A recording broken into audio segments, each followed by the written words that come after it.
With all the election coverage last night, we really didn't get a chance to get too much into this. The latest Herman Cain accuser has come forward insisting that Mr. Cain not only was sexually inappropriate with her, but sexually assaulted her 14 years ago. Cain has now directly responded. So does this scandal sink his presidential bid? Ben has the reality check.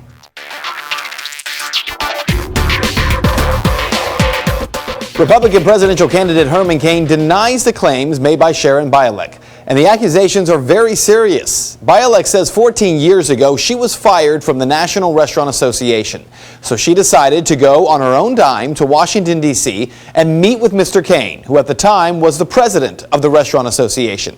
Now, Bialek says that when she arrived in D.C., Mr. Cain upgraded her room to a suite, that the two met for drinks before going to dinner. And it was after dinner that Bialek claims she was assaulted. He suddenly reached over and he put his hand on my leg, under my skirt, and reached for my genitals. He also grabbed my head and brought it towards his crotch. Mr. Cain said, "You want a job, right?" Well, as I said, these are very serious accusations. Yesterday, Herman Cain responded to them, and he set the bar pretty high. Not only did he say that he did not do what Bialek claims, but that he has never met her. He could not remember ever having seen her face before, and he could not even recall her name. With respect to the most recent accusation, I have never acted inappropriately with anyone, period. I saw Ms. Allred and her client yesterday in that news conference for the very first time. As I sat in my hotel room with a couple of my staff members, as they got to the microphone, my first response in my mind and reaction was, I don't even know who this woman is. As I said, the bar is now high.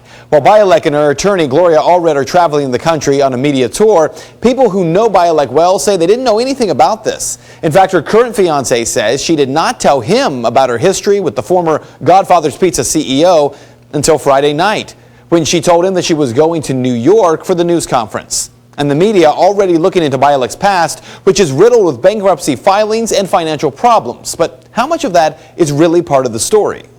So here's what you need to know. The reality here is that it all comes down to who is telling the truth. Cain, very specific that he's never met this woman. She is very detailed about what happened 14 years ago. So who's telling the truth?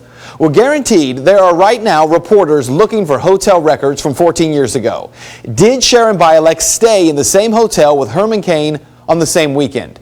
Did Herman Cain upgrade that room? If Cain is not telling the truth and proof comes out that he did upgrade this woman's hotel room, he's finished. You can't talk your way out. But if it turns out that Bialek is lying and that she didn't connect with Cain, then not only is she finished, but so are all the claims of sexual harassment against him. If there's one receipt, one hotel record, one shred of paper on this, it will be found. And we'll have an answer to who is telling the truth. And that is Reality Check. If you would like to make your voice heard on the story, you can do so by commenting on Ben's Facebook page. All you have to do is search him, Ben Swan, WXIX.